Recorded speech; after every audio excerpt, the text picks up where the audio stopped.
ரிஷப லக்னத்துக்கு சனி வக்ரம் ஆகக்கூடாது. தந்தை வழி வருகின்ற அனுகூலம்லாம் கட்டாயிடும் போது எந்த லக்னமாக இருந்தாலும் சனி வக்ரம் வந்தால் எடுத்தான் கௌத்தன்னு ஒரு விஷயம் செஞ்சு லைஃப்ல தான் தலையில தானே மல்ல வழி போட்டுப்பாங்க. ரிஷப லக்னத்துல பிறந்தா தந்தை வழி அத்தை, சித்தப்பா, பெரியப்பாவால எந்த ஒரு நல்லதும் இவர்களுக்கு நடக்க போவதில்லை. குலதெய்வத்தை மட்டும் நீங்க நம்பினால் மாபெரும் மாற்றம் உங்களுக்கு.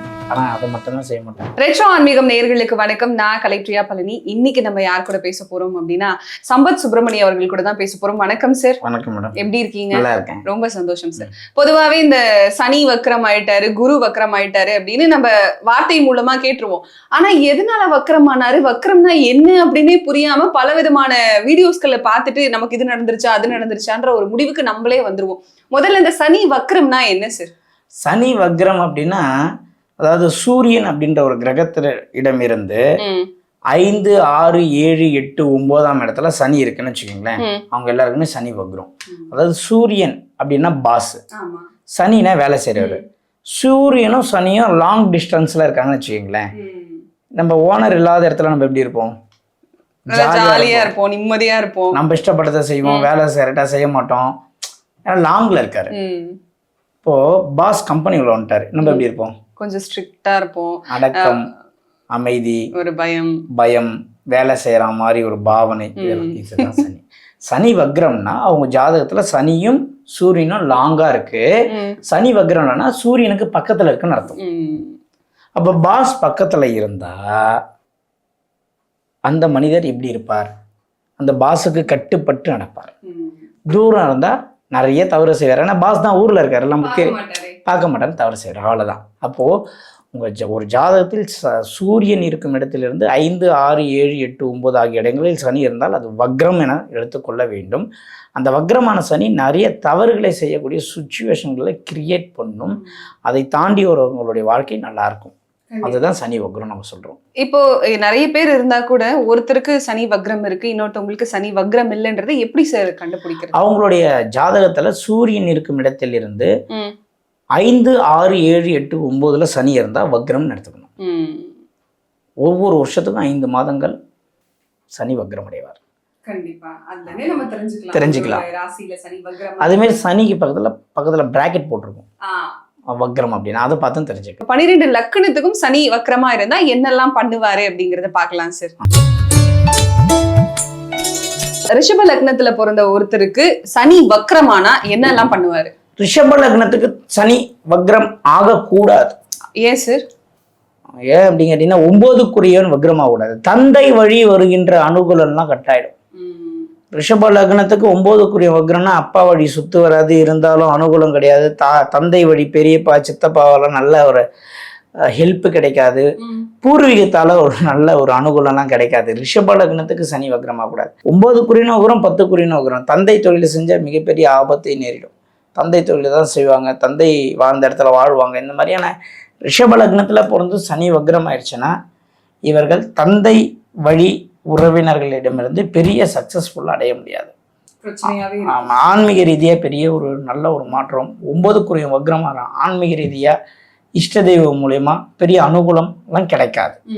ரொம்ப கஷ்டப்படுவாங்க. நிறைய இந்த சனி மெய்யா வக்ரமானாலே அவசர புத்தியாலே வாழ்க்கையை இழந்துருவாங்க. எடுத்தம் கௌத்தன் எல்லாருக்குமே போதும். எந்த லக்னமாக இருந்தாலும் சனி வக்ரமா இருந்தாலும் எடுத்தம் கௌத்தன் ஒரு விஷயம் செஞ்சு லைஃப்ல தான் தலையில தானே மல்ல வழி போட்டுப்பாங்க. அவசர புத்தி மட்டும் அதிகமா இருக்கும், எக்ஸ்ட்ரீம் லெவல்ல இருக்கும். ஒரு சனி வக்ரமானவர்களையும் சனி வக்ரமாவாதவங்களையும் சேர்த்து வச்சிங்கன்னா அவங்களே பிரிஞ்சிடுவாங்க. ஈஸியா கண்டுபிடிச்சிடலாம், ஈஸியா பிரிஞ்சிடுவாங்க. ஒருத்தன் இப்பயே நடக்கணும்னுவான், ஒருத்தன் வெயிட் பண்ணணுமா, கிளாஷ் ஆகும், பிரிஞ்சிடுவாங்க. பொறுமையே இருக்கவே இருக்காது. நீங்க திருமணத்துல இன்னைக்கு ஒரு சீக்ரெட் சொல்றேன். நிறைய பொருத்தம் பாக்குறாங்க, நிறைய மேட்சிங் பாக்குறாங்க. ஒரே சிம்பிளா ஒரு விஷயத்த சொல்றேன். சனி வக்ரம் பொண்ணுடைய ஜாதகத்துல, பையனுடைய ஜாதகத்துல சனி வக்ரம் இல்லை. 10 பொருத்தம் இருக்கட்டும், கல்யாணம் பண்ணவங்க பிரிஞ்சிடுவாங்க. இதெல்லாம் நான் எவ்வளோ விஷயங்களை சொந்தமா ஒரு ரூலே புக்கே உருவாக்கினார். அதுல இது ஒரு பாயிண்ட். இது வெளியே சொல்லல, நான் இப்பதான் கேக்குறேன். 10 பொருத்தங்கள் பாப்பாங்க திருமணத்துக்கு அப்படின்னு. கிரகங்கள் ரொம்ப முக்கியம். சனி வக்ரமானவன் இப்பயே நடக்கணும்னுமா. சனி வக்ரம் இல்லாதவங்க இன்னும் 1 மாசம் தள்ளி போடலான்னுவாங்க. அப்புறம் எப்படி 2 பேருக்குள்ள அண்டர்ஸ்டாண்டிங் இருக்கும்? இருக்காதுல்ல. வாய்ப்பே கிடையாது. ஒருவேளை சனி வக்ரமானவர்களும் சனி வக்ரம் இல்லாதவங்களும் திருமணம் பண்ணியிருந்தீங்கன்னா உங்களுடைய வாழ்க்கை எப்படி இருக்குன்னு நீங்களே நினைச்சு பாருங்க. எப்படி இருக்குன்னு அவங்களே கமெண்ட்ல சொல்லுவாங்க. அப்படியே பொருந்தும், நிச்சயமாக பொருந்தும். அதனால மேரேஜில் முக்கியமா பார்க்க வேண்டியது வக்ரம். சனி வக்ரம்னா அதே சனி வக்ரம் உள்ள ஆளு கூட கொடுத்தீங்கன்னா இந்த வேகமும் அந்த வேகமும் அசுர வேகம் ஆயிடும், மேட்ச் ஆயிடும். அவசரமா ஒய்ஃப் சொல்றாங்க எனக்கு இமீடியட்டா இந்த விஷயம் நடந்தே ஆகணும். கணவருடைய ஜாதகத்துல சனி வக்ரம்னு செய்ய உடனே பண்ணிடுறேன்னு பண்ணிடுவார். ஒருவேளை கணவருடைய ஜாதகத்துல சனி வக்ரம்னா இப்போ இது எதுக்கு, இது தேவையில்லாத விஷயம் இருந்துச்சு, ஏன் இதுக்காக இவ்வளவு, அப்போ நான் நீங்க எனக்கு எதுவுமே செய்ய மாட்டீங்க, புரிஞ்சிக்க மாட்டீங்க, நீங்க வேணும்னு அந்த ஒரு கிளாஷ் உருவாகும். வக்ரம் சனி வக்ரமானால் அதே சனி வக்ரமான ஆளை கல்யாணம் பண்ணாதான் லைஃப் நல்லா இருக்கும். சனி வக்ரம் இல்லைன்னா சனி வக்ரம் இல்லாத வரனை தான் தேர்ந்தெடுக்கணும். இது வந்து ரொம்ப ரொம்ப சீக்ரெட். நீங்க எதுவுமே எங்கேயுமே கேள்விப்பட்டிருக்க மாட்டீங்க. இந்த மாதிரி நிறைய விஷயங்கள் இருக்கு ஜோதிடத்துல. ஸோ வக்ர கிரகம் 2 தான் நம்ம இணைக்க வேண்டும். சில பேர் சொல்லுவாங்க இல்ல இல்ல அப்படிலாம் கிடையாது, வக்ரம் வக்ரம் எல்லாத்துலாம் அதெல்லாம் தேவையில்லை, 10 பொருத்தங்கள் இருந்தா போதும். அதாவது லைஃப்ல ஈஸியா சொல்லிட்டு போயிடலாம். அனுபவிக்க வேண்டியது யாரு? வாடிக்கையாளர். யாரோ ஒருத்தவங்க அனுபவிக்க போறாங்கன்ட்டு ஒரு தெரியாத விஷயத்த இல்லைன்னு சொல்லிட்டு ஈஸியா போயிடலாம். ஆனா அப்படி பண்ணக்கூடாது. Correct sir. நம்மளை நம்பி வராங்க நிறைய விஷயம். ஸோ ரொம்ப இதெல்லாம் ரொம்ப நுணுக்கமான விஷயம். ரிஷப லக்னத்துக்கு 9, 10 உக்கிரமாவது தந்தை மற்றும் தொழில் சார்ந்த விஷயங்கள்ல மிகப்பெரிய சொதப்பலை ஜாதகர் செய்வார். ஒரு ஃபங்க்ஷன் நடக்குதுன்னா தந்தை வழி உறவினர்கள் மூலியமா பிரச்சனை வரும். வந்தமா கம்முன்னு போனோமான்னு இருக்க மாட்டாங்க. ரிஷப லக்னத்துக்கு ஏதோ ஒரு பிரச்சனை பண்ணிட்டு போயிடுவாங்க. சூப்பரா பண்ணிடுவாங்க. ரிஷப லக்னத்துல பிறந்தா தந்தை வழி அத்தை, சித்தப்பா, பெரியப்பாவால எந்த ஒரு நல்லதும் இவர்களுக்கு நடக்க போவதில்லை சார். இது சாதாரணமாவே சொல்லுவாங்க சார் குடும்பத்துல. ரிஷப லக்னத்துல இன்னும் அது ரிஷப லக்னத்துக்கு சனி வக்ரம் ஆயிருந்தா அது 100% பொருந்தும். மற்ற எல்லாருக்கும் பொருந்தும் சொல்ல முடியாது. இதே சித்தப்பாவே கல்யாணம் பண்ணி வச்ச எத்தனை வீட்டை காட்டும், பெரியப்பா இறங்கி கல்யாணம் பண்ணி வச்ச வீட்டை காட்டும், அத்தை இறங்கி நகை போட்ட வீட்டையும் நான் காட்ட முடியும் கொங்கு பெல்ட்ல. சும்மா ஜென்ரலா சொல்ற விஷயத்தை நம்ம எடுத்துக்க முடியாது. கண்டிப்பா கண்டிப்பா. அதனால ரிஷப லக்னக்காரர்கள் தந்தை வழியும் தொழில் ரீதியா இருக்கக்கூடிய விஷயத்திலும் நீங்கள் எடுக்கக்கூடிய முடிவில் பொறுமைகள் வேண்டும். இவங்க அங்கதான் கொஞ்சம் சொதப்பிடுவாங்க. ஒரு கோயிலுக்கு போனோம்னா உடனே போயிடணும். ஒரு விஷயம், ஒரு இன்ப சுற்றுலா போனோம்னா உடனே போயிடணும். ரிஷப லக்னத்துக்கு 9 வக்ரம் ஆயிட்டா ஊரா சுத்தணும்னு நினைப்பாங்க, ஜாலியா டிராவல் பண்ணணும்னு நினைப்பாங்க. அங்கதான் பிரச்சனையே ஸ்டார்ட் ஆகும். ஸோ அப்போ ரிஷப லக்னத்துக்கு சனி வக்ரம் ஆயிடுச்சு, என்ன பண்ணணும்? மேஷ லக்னத்துக்கு சனி வக்ரம் ஆயிடுச்சுன்னா தொழில அவசரப்பட்டு முடிவு எடுக்காதீங்க. ரிஷப லக்னத்துக்கு 9 வக்ரம் ஆயிட்டா என்ன பண்ணலாம்? தந்தை வழி ஆதாயம் இல்லைன்னு தெரிஞ்சிருச்சு, தந்தை வழி நம்மளுக்கு பெரிய பிராத்தம் இல்லைன்னு தெரிஞ்சிருச்சு, இஷ்ட தெய்வம் கை கொடுக்காதுன்னு தெரிஞ்சிச்சு. அப்புறம் குலதெய்வத்தை மட்டும் நீங்க நம்பினால் மாபெரும் மாற்றம் உங்களுக்கு உண்டு. ஆனா அதை மட்டும் தான் செய்ய மாட்டாங்க. எப்பவுமே ஒரு மனிதன் எதை செஞ்சா நம்ம வாழ்க்கை மாறிடுமோ அதை தவிர எல்லாமே செய்வான். அதுதான் இந்த கலியுகத்துடைய மிகப்பெரிய ஒரு சூட்சம். அதான் ஒரு சீக்ரெட். நம்ம எதை செஞ்சா நம்ம வாழ்க்கை மாறுமோ அதை பார்த்தாலே நம்மளுக்கு பிடிக்காது. அப்படிதான் நம்ம படைக்கப்பட்டு இருக்கிறோம். எதிலெல்லாம் பிரச்சனை இருக்கோ அதுலெல்லாம் நம்ம மனசு போய் ஆட்டோமேட்டிக்கா லைக் ஆயிடும். லோன் வாங்கினா ரொம்ப பிடிக்கும், ஏன்? அப்பதான் கட்ட முடியாத போகும், அப்பதான் பிரச்சனை வரும். புரியுதுங்களா? பிரச்சனைகளை தான் தேடி தேடி போய் பிடிக்க வச்சு இந்த மனசு பிரச்சனையை அதிகமாக காதலிக்க வைத்து அந்த பிரச்சனையை வேலியில போற ஓனானத்தை வீட்டில் ஓட்டுரும். ஒரு பெண்ணை பார்க்கிறான், காதலிக்கிறான், அந்த பெண்ணை மட்டும்தான் உலகத்துல தேவதையா அவனுக்கு தெரியும். ஒரு நாள் வாழ்ந்தா கூட போதும். நிறைய பசங்க கிட்ட பேசியிருக்கேன் ஜாதகம் பார்க்கும்போது, ஒரே ஒரு நாள் வாழ்ந்தாலும் போதுங்க, அவ கூட தாங்க வாழணும். 6 மாசத்துல டிவோர்ஸ்னு வந்து நிற்பாங்க. 6 மாசம் தாண்டாதவெல்லாம் இருக்கு எவ்வளவு ஜோடி. இது எல்லாமே ஒரு மாயை தான். மகாபாரதத்துல சொல்லுவார் வியாசர், இதெல்லாம் ஒரு மாயை தானே ஜனமே ஜெயா அப்படின்னுவாரு. அந்த மாதிரி பரிஷித்து மகாராஜாவை கொன்னதுக்காக ஒரு யாகம் பண்ணுவாங்க. அதனால ஒரு விஷயத்தை தெளிவாக புரிந்து கொள்ளுங்கள்.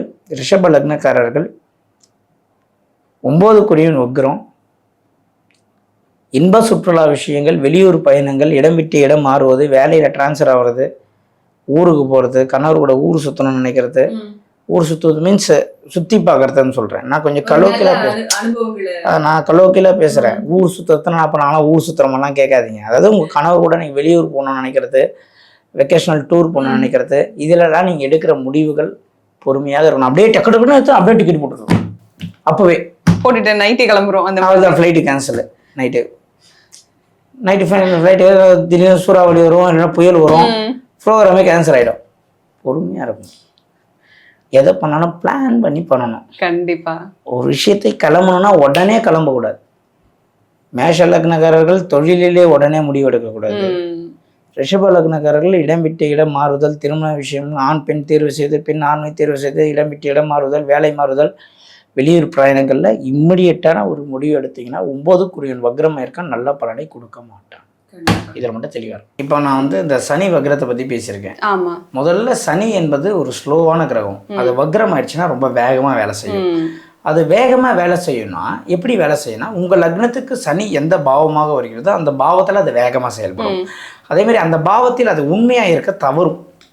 உண்மையாக இருக்க தவறும். சனி என்றால் நீதி, நேர்மை, நியாயம், தர்மம், இந்த மாதிரி. வக்ரம் என்றால் இதுக்கு அப்படியே ஆப்போசிட். அது நீதி இருக்காது, நேர்மை இருக்காது, எதுவுமே இருக்காது. ஆனால் சனி வக்ரமானவங்க தான் நீதி நேர்மையை பற்றி அதிகமாக பேசுவாங்க.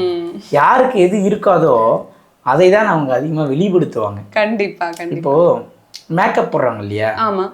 மேக்கப் போடாதவங்க தான் உண்மையான அழகானவர்கள். மேக்கப் ஏன் அதிகமாக ஒருத்தவங்க போடுறாங்கன்னா அவங்களுக்குள்ள இருக்கக்கூடிய தாழ்வு மனப்பான்மை அதை வெளிப்படுத்துகிறாங்க. ஒரு கோழை ரொம்ப யார்கிட்ட போனாலும் சண்டைக்கு போவான்.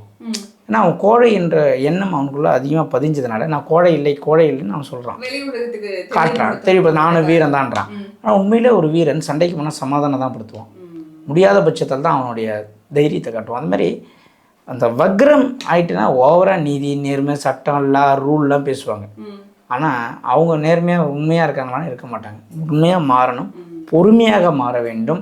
சனி வக்ரம் ஆயிட்டா ரொம்ப ரொம்ப ரொம்ப ஸ்லோவாக எடுக்கிற முடிவு எல்லாமே சக்ஸஸ் ஆகும். கண்டிப்பா கண்டிப்பா சார். இதை தாண்டி வேற என்னெல்லாம் பண்ணலாம் சார்? 12 லக்னக்காரர்களுமே உங்கள் ஜாதகத்தில் சனி வக்ரம் ஆயிடுச்சுன்னா தூக்கி எறிஞ்சு பேசாதீங்க. டக்குன்னு விட்டு ஒன்று துண்டு ஒன்றுன்னு பேசாதீங்க. நீங்கள் ரொம்ப நாலேஜபிள் பர்சன் நீங்கள் நினச்சிக்காதீங்க. உலகத்தில் உங்களுக்கு மட்டும் இறைவன் 4-5 இடத்துல மூளையை ஃபிட் பண்ணிட்டாருன்னு நீங்கள் யோசிக்காதீங்க. டெக்னிக்கல் வைஸ் நீங்கள் ரொம்ப டேலண்டான பர்சன் நினைக்காதீங்க. ரொம்ப சுறுசுறுப்பாக ஆக்டிவாக நம்ம இருக்கிறோம், நம்ம தான் வந்து கிங்குலாம் நினைக்காதீங்க. இறைவன் அப்படிலாம் நினைக்க வச்சு பின்னாடி உங்களுக்கும் ஒரு பிரச்சனை கொடுப்பாரு. கொஞ்சம் நிதானமாக பயணிங்க, சேஃபாக இருப்பீங்க. கண்டிப்பாக சார். சனி வக்ரத்தை பற்றி ரொம்ப தெளிவாக இந்த 12 லக்னக்காரர்களுக்கும் என்ன நடக்கும், என்னவெல்லாம் பண்ணலன்னு ரொம்ப தெளிவாக சொல்லியிருக்கீங்க. ரொம்ப ரொம்ப நன்றி சார். மேடம்.